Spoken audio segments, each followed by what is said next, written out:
Cerita rakyat dari Riau, berjudul Dayang Kumunah. Di sebuah dusun di Riau, hiduplah seorang lelaki tua bernama Awang Gading.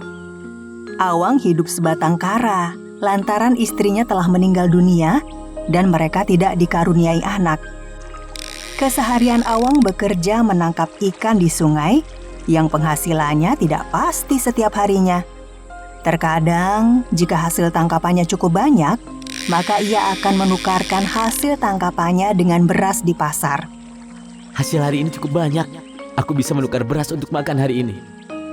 Meskipun hidupnya sederhana, Awang tidak pernah mengeluh. Ia selalu bersyukur setiap harinya. Pada suatu pagi, Awang memulai aktivitasnya dengan memancing di sungai. Sembari menunggu umpannya dimakan, ia berdendang. Na na na na, na na na na, du du du du. Namun, hari itu bukanlah hari keberuntungan Awang. Sedari tadi umpannya tidak dimakan oleh ikan. Bahkan saat hari sudah menjelang siang, Sepertinya tidak ada ikan yang kudapatkan hari ini. Sebaiknya aku pulang saja. Aku akan mencari ikan lagi besok. Awang pun mengemasi alat pancingnya dan bergegas untuk pulang. Saat baru berjalan pulang, Awang tiba-tiba mendengar suara bayi yang menangis. Suara bayi menangis? Dari mana asalnya? Suaranya di dekat sini. Awang mencari asal suara bayi tersebut. Ternyata suaranya di semak-semak yang letaknya tidak jauh dari sungai. Dan benar saja, di sana Awang melihat bayi perempuan yang masih merah tergeletak di bawah tanah. Namun di sana tidak ada seorang pun yang menjaga bayi itu. Hei bayi manis, mengapa kau di sini sendirian? Di mana orang tuamu? Alangkah malang nasibmu, nak. Awang Gading pun merasa iba. Akhirnya ia membawa pulang dan merawat bayi itu. Lebih baik kau ikut aku ke rumah daripada kau sendirian di tengah hutan. Awang Gading memberikan nama bayi itu Dayang Kumunah. Berita tentang Awang menemukan bayi di semak-semak itu tersebar hingga diketahui kepala dusun. Ia pun datang ke rumah Awang Gading. Bayi ini adalah titipan dari Raja Penghuni Sungai. Kaulah yang dipercaya. Maka rawatlah bayi ini dengan baik. Awang Gading pun sangat senang. Waktu berjalan sangat cepat.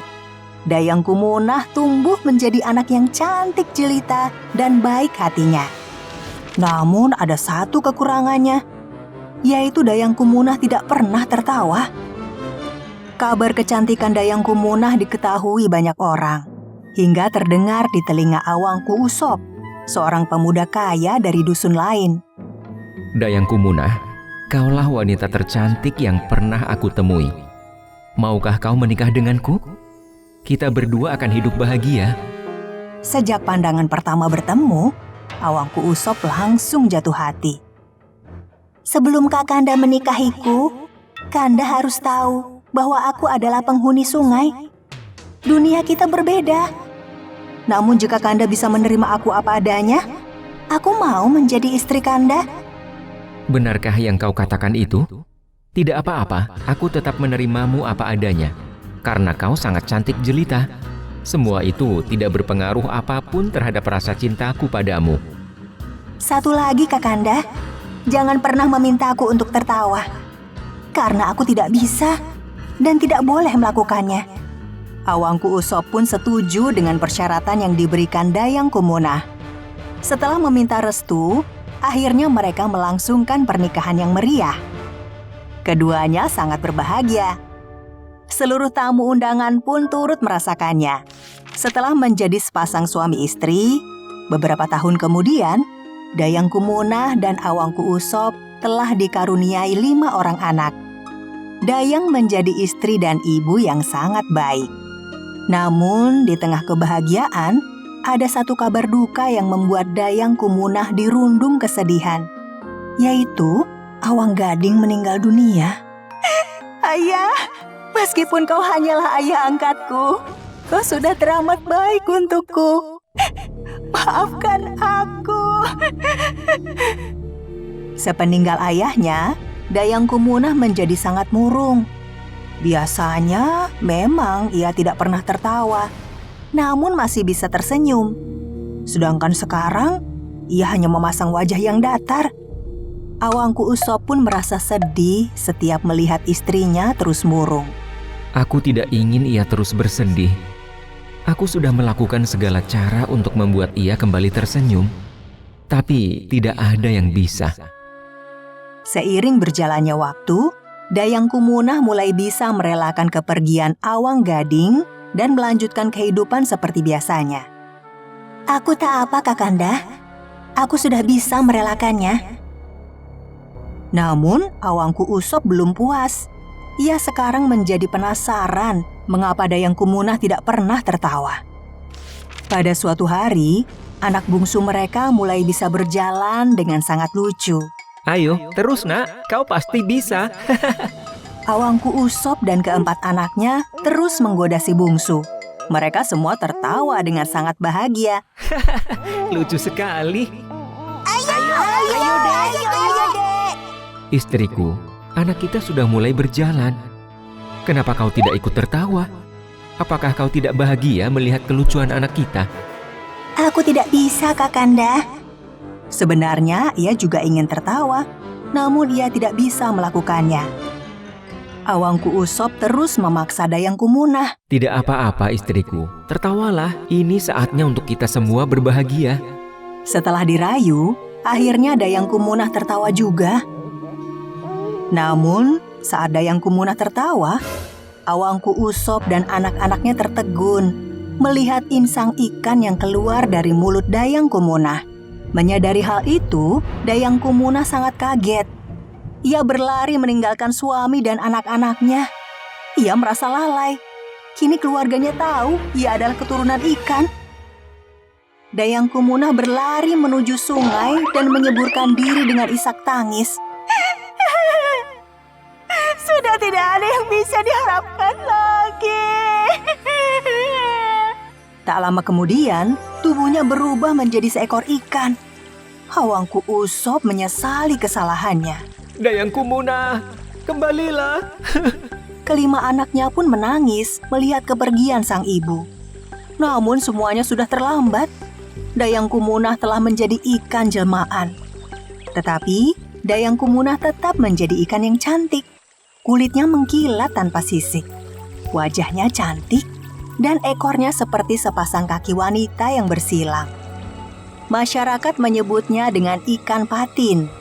Masyarakat Riau tidak mau menangkap ikan patin karena mereka percaya bahwa ikan patin merupakan jelmaan Dayang Kumunah yang masih kerabat mereka.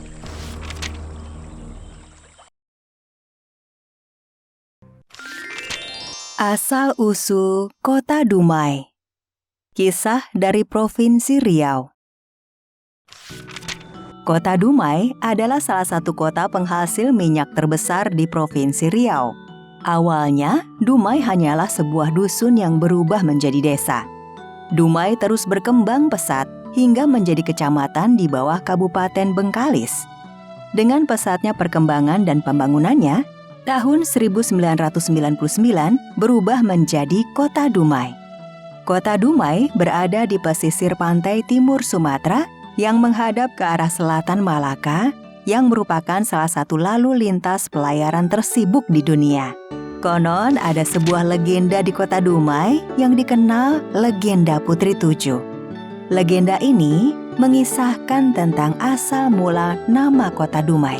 Pada zaman dahulu kala, di daerah Dumai berdiri sebuah kerajaan bernama Seri Bunga Tanjung. Kerajaan ini diperintah oleh seorang ratu yang bernama Cik Sima. Ratu Cik Sima memiliki 7 orang putri yang cantik rupawan, yang dikenal dengan sebutan Putri Tujuh. Dari ke-7 putri tersebut, putri bungsulah yang paling cantik. Namanya Mayang Sari. Putri Mayang Sari memiliki keindahan tubuh yang sangat mempesona.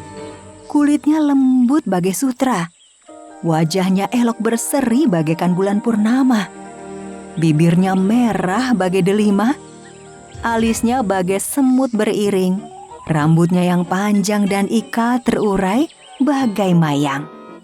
Karena itu, sang putri juga dikenal dengan sebutan Mayang Mengurai. Suatu hari, ketujuh putri itu sedang bermain di lubuk sarang Umay. Mereka asyik berendam dan bersenda gurau di sungai tersebut. Mereka tidak menyadari ada seseorang yang sedang mengamati mereka. Ia adalah Pangeran Empang Kuala yang kebetulan melewati sungai tersebut. Sang pangeran terpesona melihat kecantikan salah satu putri yang tak lain adalah Putri Mayang Sari. Gadis cantik di lubuk Umay. Cantik di Umay. Ya. De Umay. Rupanya, sang pangeran jatuh cinta kepada sang Putri Mayang Sari. Pangeran pun berniat untuk meminangnya. Aku harus meminangnya. Gadis cantik itu harus menjadi istriku. Beberapa hari kemudian, sang pangeran mengirim utusan untuk meminang Putri Mayang Sari. Utusan tersebut mengantarkan tepak sirih sebagai pinangan adat kebesaran raja kepada keluarga kerajaan Seri Bunga Tanjung. Pinangan itu pun disambut baik oleh Ratu Ciksima. Sesuai adat yang berlaku di kerajaan Seri Bunga Tanjung, pihak perempuan harus memberi balasan pinangan dari Pangeran Empang Kuala. Kami datang kemari atas perintah Pangeran Empang dari Kerajaan Empang Kuala. Kami diminta menyerahkan pinangan pangeran. Terima kasih sudah bertandang ke kerajaan kami. Ratu Ciksima mengisi pinang dan gambir pada combol paling besar di antara 7 buah combol yang ada di dalam tapak itu. 6 buah combol lainnya sengaja tak diisinya, sehingga tetap kosong. Adat ini melambangkan bahwa putri tertualah yang berhak menerima pinangan terlebih dahulu. Sampaikan salam kami, dan ini combol balasan kami. Terima kasih Ratu. Kami mohon izin. Mengetahui pinangan pangerannya tidak sesuai yang diharapkan, utusan tersebut ketakutan menghadap kembali kepada sang pangeran. Apa? Berani-beraninya dia menolak pinanganku. Sang pangeran sudah tidak peduli lagi adat yang berlaku di negeri Seri Bunga Tanjung. Amarah yang menguasai hatinya tak bisa dikendalikan lagi. Sang pangeran pun segera memerintahkan para panglima dan prajuritnya untuk menyerang kerajaan Seri Bunga Tanjung. Siapkan semua prajurit. Kita akan menyerang kerajaan Seri Bunga Tanjung. Maka, pertempuran antara kedua kerajaan di pinggiran Selat Malaka itu tak dapat dielakkan lagi. Di tengah berkecamuknya perang tersebut, Ratu Ciksima segera melarikan ketujuh putrinya ke dalam hutan dan menyembunyikan mereka di dalam sebuah lubang yang beratapkan tanah dan terlindung oleh pepohonan. Tak lupa pula sang ratu membekali ketujuh putrinya makanan yang cukup untuk 3 bulan. Selesai menyembunyikan ketujuh putrinya, sang ratu kembali ke kerajaan untuk mengadakan perlawanan terhadap pasukan Pangeran Empang Kuala. Sudah 3 bulan berlalu. Namun pertempuran antara kedua kerajaan itu tak kunjung usai. Memasuki bulan keempat, pasukan Ratu Ciksima semakin terdesak dan tak berdaya. Akhirnya, negeri Seri Bunga Tanjung kalah perang. Melihat negerinya hancur dan tak berdaya, Ratu Ciksima segera meminta bantuan jin yang sedang bertapa di bukit hulu Sungai Umay. Di suatu senja, pasukan Pangeran Empang Kuala sedang beristirahat di hilir Umay dan berlindung di bawah pohon-pohon bakau. Namun, secara tiba-tiba mereka tertimpa beribu-ribu buah bakau yang jatuh dan menusuk ke badan para pasukan Pangeran Empang Kuala. Tak sampai separuh malam, pasukan Pangeran Empang Kuala dapat dilumpuhkan.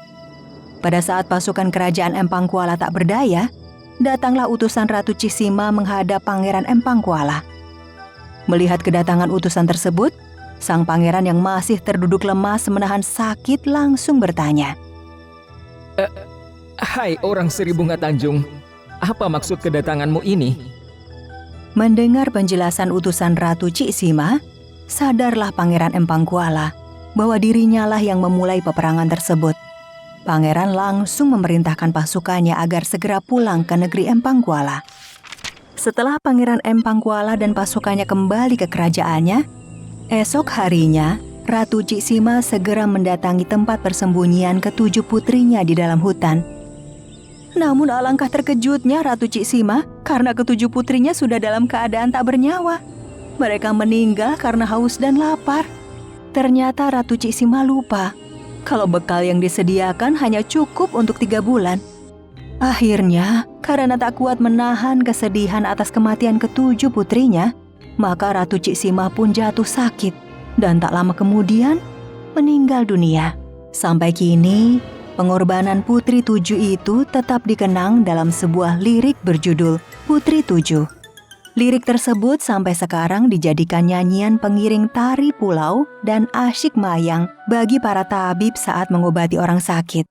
Sejak peristiwa itu, masyarakat Dumai meyakini bahwa nama kota Dumai diambil dari kata De Umai yang selalu diucapkan Pangeran Empang Kuala ketika melihat kecantikan Putri Mayang Sari atau Mayang Mengurai.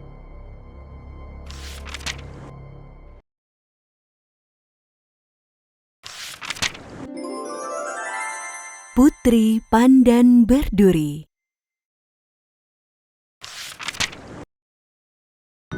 Pada zaman dahulu kala, di Pulau Bintan yang berada di Kepulauan Riau, tinggallah sekelompok suku laut yang mempunyai pimpinan bernama Batin Lagoi.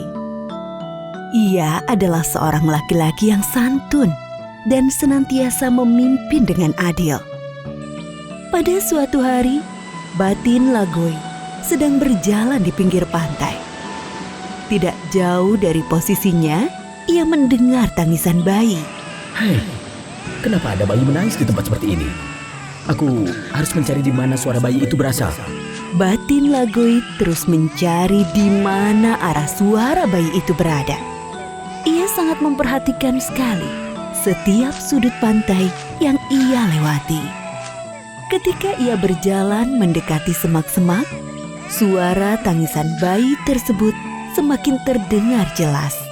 Dan ia terkejut ketika mendapati ada sosok bayi perempuan yang berada di dalam semak-semak.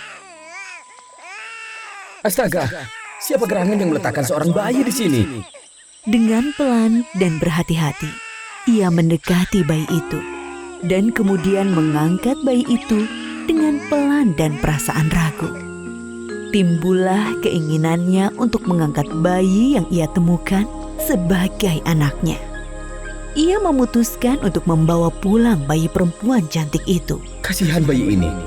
Aku akan membawanya pulang dan merawatnya seperti anakku sendiri. Setelah sampai di rumah, ia memberi nama bayi itu Putri Pandan Berduri.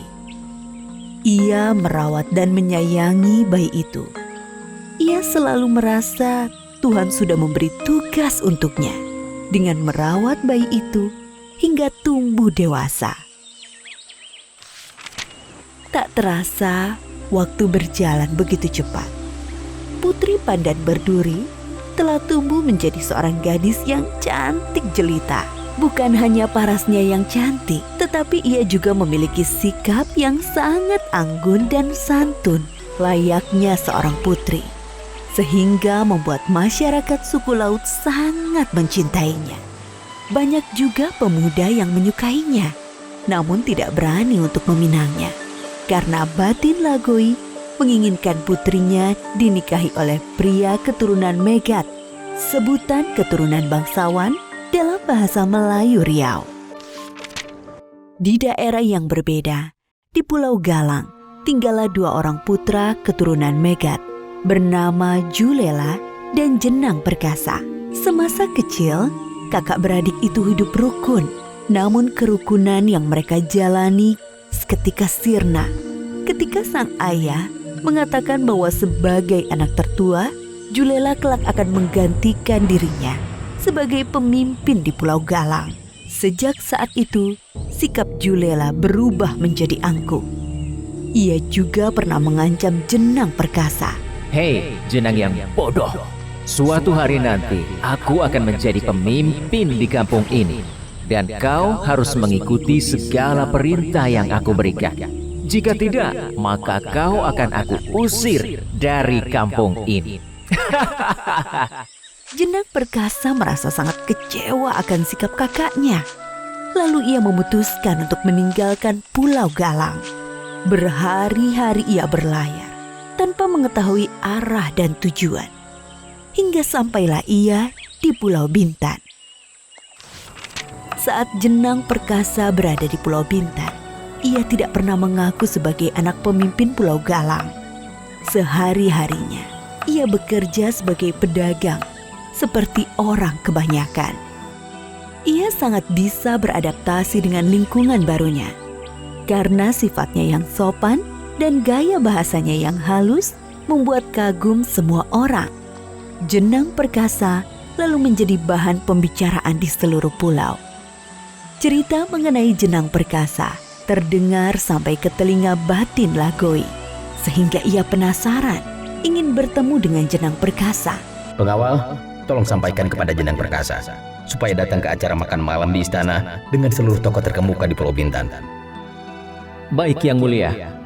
Sejak Jenang Perkasa datang ke acara tersebut, Batin Lagoi senantiasa memperhatikan gerak-gerik Jenang Perkasa. Dari mulai cara ia bersikap, sampai cara makan Jenang Perkasa pun diamati Batin Lagoi secara diam-diam. Sungguh baik hati sekali pemuda itu. Sepertinya ia cocok menjadi pendamping putriku nanti.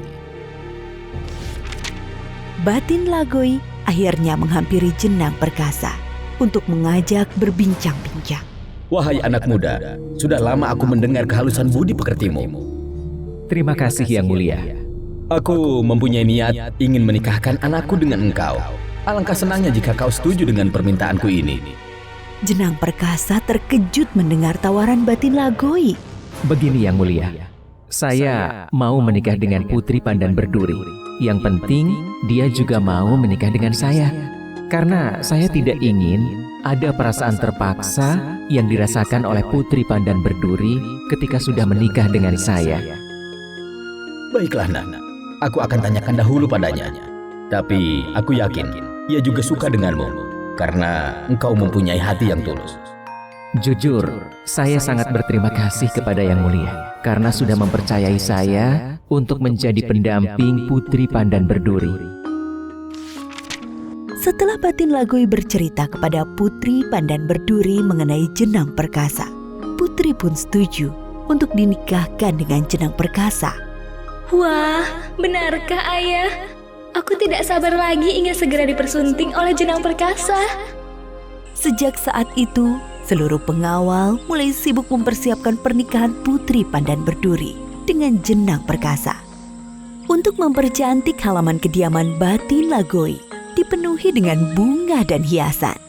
Keesokan harinya, Batin Lagoi menikahkan Putri Pandan Berduri dengan Jenang Perkasa. Pesta besar digelar untuk merayakan pernikahan putrinya. Seluruh warga di Pulau Bintan diundang untuk hadir. Waktu pun berlalu. Batin Lagoi merasa umurnya sudah tua. Ia pun memutuskan untuk mengangkat sang menantu menjadi pemimpin di Pulau Bintan. Sekarang saya sudah tua. Saya serahkan kepemimpinan suku laut ini kepadamu, Jenang Perkasa. Terima kasih, Yang Mulia.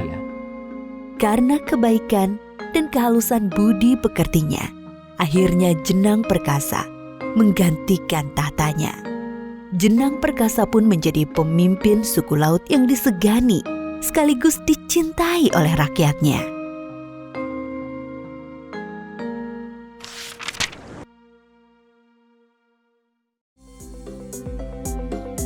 Teman-teman, subscribe di tombol merah di bawah ini ya. Like dan share juga di media sosial teman-teman. Dan satu lagi, isi komentar, usulan, atau saran juga ya. Terima kasih.